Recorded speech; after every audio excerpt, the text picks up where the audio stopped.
আজকে আমাদের বিষয় হলো ক্ষয়চক্র।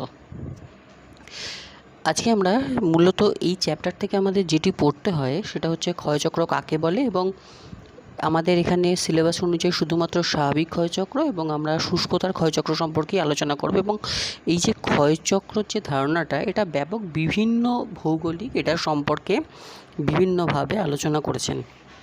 তাদের মধ্যে আমরা বলতে পারি ডেভিস, পিঙ্ক বা কিং, হ্যাক, এরা সমস্ত বিভিন্ন ভৌগোলিক তারা এই সম্পর্কে আলোচনা করেছেন। তাহলে এই ক্ষয়চক্র কনসেপ্টটা কি, ক্ষয়চক্র ব্যাপারটি কি না, মূলত এই যে ক্ষয়চক্র, এই ক্ষয়চক্র ব্যাপারটি হলো যে ক্ষয় যখন চক্রাকারে আবর্তিত হয় তখন তাকে আমরা বলি ক্ষয়চক্র। এই ক্ষয়চক্রর যদি আমরা ইংরেজিটা ধরি, এটা হচ্ছে সাইকেল অফ ইরোশন। এই সাইকেলের বাংলা প্রতিশব্দ হচ্ছে চক্র, এবং ইরোশন শব্দ এর অর্থ হচ্ছে ক্ষয়প্রাপ্ত হওয়া।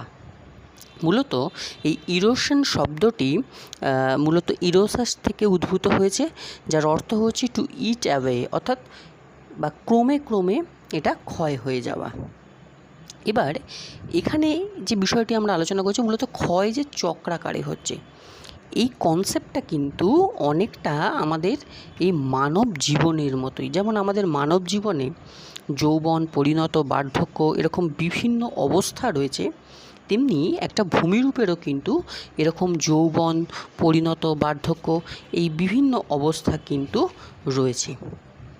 এবং আমরা সেই একদম শ্রীমদ্ ভগবদ্গীতার যদি আমরা উল্লেখ একটা রয়েছে, যেখানে বলা হয়েছে যে দেহিনস্মিন যথা দেহে কৌমারং যৌবনং জরা তথা দেহান্তর প্রাপ্ত ধীরস্তত্র ন মুহ্যতি।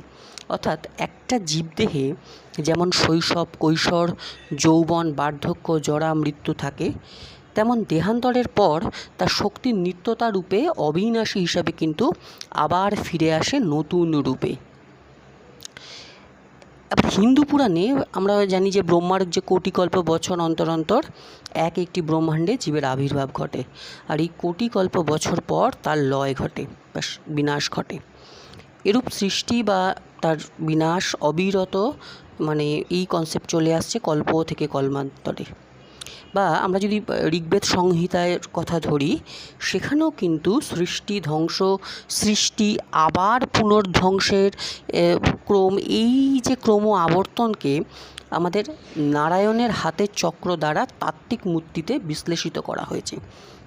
তো এরকম কনসেপ্টও যেমন আমাদের পুরাণে রয়েছে, তেমনি আমরা আমাদের বায়োলজিতেও এরকম পাই। যেমন আমরা ডারউইনের যদি জীব বিবর্তন তত্ত্ব দেখি, সেখানেও কিন্তু আমরা এই কনসেপ্টটি পাবো যে জীবর্তন তত্ত্বের এরকম আমাদের তেমনি জীবন তত্ত্বের যেমন বিবর্তন রয়েছে, তেমনি আমাদের ভূমিরূপেরও কিন্তু জীবন ইতিহাসের একটা চক্রাকার বিবর্তন ঘটে।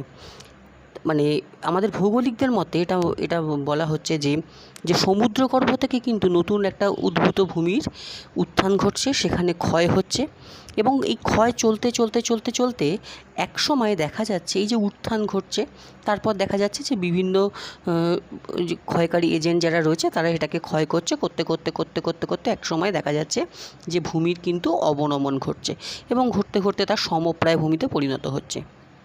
এরকমভাবে তাহলে একটা ক্ষয় সম্পূর্ণ হলো। কিন্তু এরপর যদি দেখা যায় যে আবার ভূমির উত্থান ঘটলো, সেখানে আবার দেখা গেল একটি ভূমিকম্প ঘটলো বা সেখানে ভূআলোড়ন ঘটলো, তার ফলে ভূমির আবার পুনরুত্থান ঘটলো। যেই পুনরুত্থান ঘটবে সঙ্গে সঙ্গে দেখা যাবে যে বিভিন্ন ক্ষয়কারী এজেন্ট যারা রয়েছে, যেমন আমাদের বায়ু, হিমবাহ, নদীর এই সমস্ত এজেন্টরা, এরা আবার ক্ষয় করতে শুরু করবে। তো ক্ষয় করতে করতে করতে কী হবে, আবার ভূমিরূপটা কিন্তু পুনরায় ক্ষয় হতে হতে সমপ্রায় ভূমিতে চলে আসবে। তাহলে এইভাবে যখন ক্ষয় চক্রাকারে আবর্তিত হচ্ছে, এই চক্রাকারে আবর্তনটাকেই কিন্তু আমরা বলছি ক্ষয়চক্র। এই ক্ষয়চক্র, এই যে ক্ষয়চক্র, এই যে ধারণাটি, এই ধারণাটি কিন্তু প্রথম যিনি বলেন তিনি হচ্ছেন আমাদের একজন স্কটিশ দার্শনিক বা ভূমিরূপ বিজ্ঞানী, তার নাম হচ্ছে জেমস হাটন। তিনি কিন্তু প্রথম এই ক্ষয়চক্র সম্পর্কে কিন্তু আলোকপাত করেন। তার 1885 খ্রিস্টাব্দে তার একটা কনসেপ্ট আছে, সেই কনসেপ্টটাকে আমরা বলি সাইক্লিক কনসেপ্ট। এই সাইক্লিক কনসেপ্টে তিনি বলেছেন যে no vestige of a beginning to the prospect to of an end and the present is the key to the past. এই present is the key to the past, এই কথাটি অর্থাৎ আমাদের বর্তমানই হলো অতীতের আবরণ উন্মোচনের চাবিকাঠি। অর্থাৎ শুরুর কোনো চিহ্ন পড়ে নেই, শেষ হয়ে যাওয়ার কোনো লক্ষণ নেই। এই বর্তমানই হলো অতীতের আবরণ উন্মোচনের চাবিকাঠি, এবং এ থেকেই আমরা পৃথিবীর যে ভূমিরূপ ইতিহাসের চক্রাকার আবর্তনের প্রকৃতি সম্পর্কে কিন্তু আমরা জানি। তো এই কারণেই কিন্তু আমরা এই জেমস হাটনকে কিন্তু আমরা বলি যে ভূমিরূপবিদ্যার জনক। তবে হাটন এটা বললেও এই ক্ষয়চক্র কনসেপ্টটা কিন্তু জনপ্রিয়তা লাভ করে ডেভিসের হাত ধরে।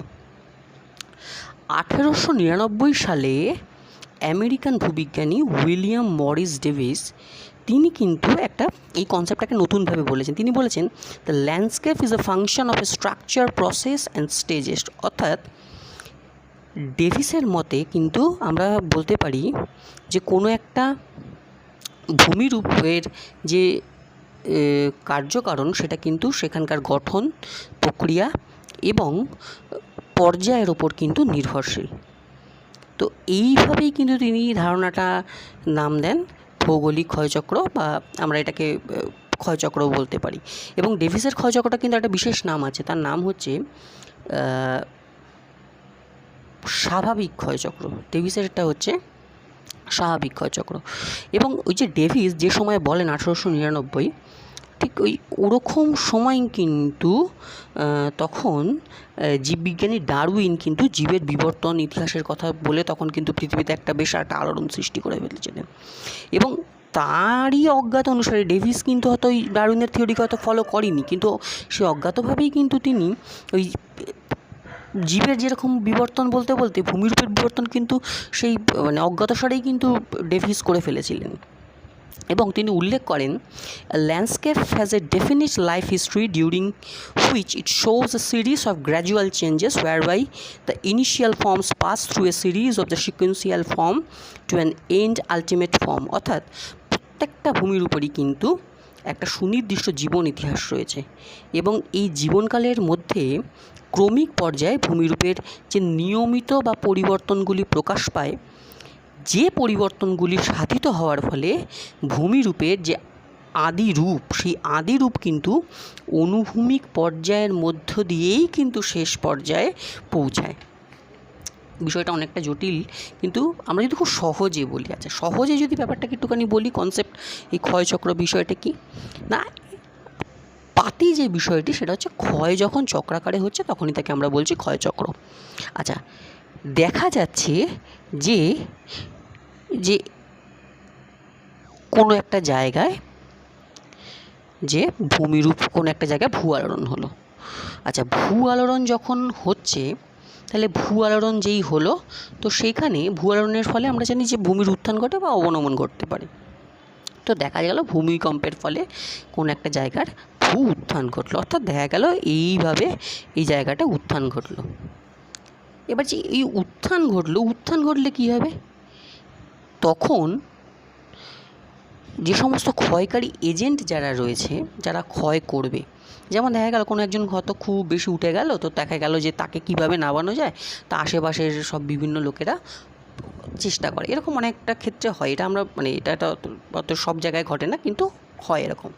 তো ঠিক সেরকমভাবেও কিন্তু ভূমিরূপেও কিন্তু একই জিনিসটা ঘটে। তো যেই ভূমিরূপটা উঠলো ওপরে, তো তখন কিন্তু প্রকৃতি এখানে একটা ষড়যন্ত্র শুরু করলো। প্রকৃতি কী করলো, তাদের যে সমস্ত ক্ষয়কারী এজেন্ট রয়েছে তারা কি করছে, তখনই ভূমিরূপের ওপর ক্ষয় করতে শুরু করছে। সেটা বায়ু হতে পারে, সেটা নদী হতে পারে, সেটা হিমবাহ হতে পারে, আবহাওয়া বিকার হতে পারে, বিভিন্ন যে এজেন্ট রয়েছে তারা কিন্তু এই ক্ষয়টা শুরু করলো। এবং তাহলে এই যে ভূমির উত্থান ঘটলো, তারপর শুরু হলো ক্ষয়। তাহলে এই যে ক্ষয় শুরু হলে তখন কিন্তু শুরু হবে অবনমন।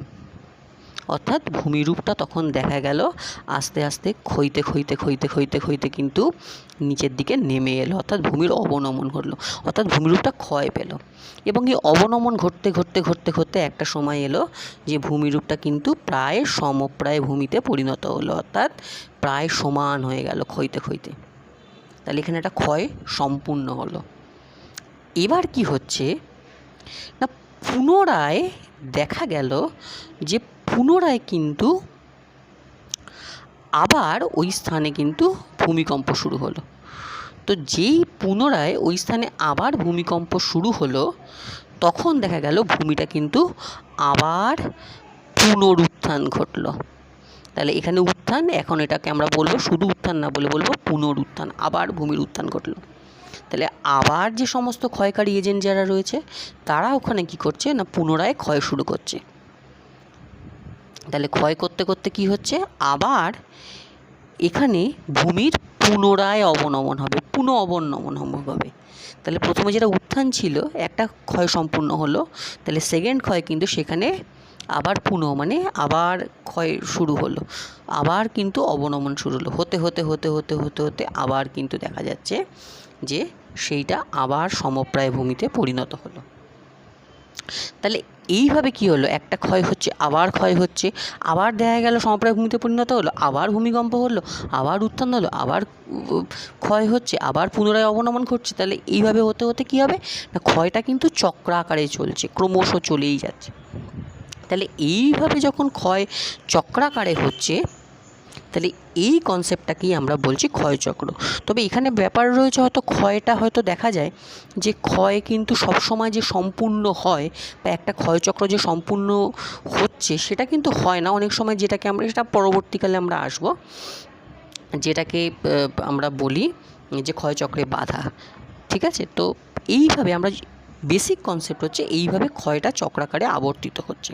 তো এই কনসেপ্টটাকেই আমরা বলছি ক্ষয়চক্র।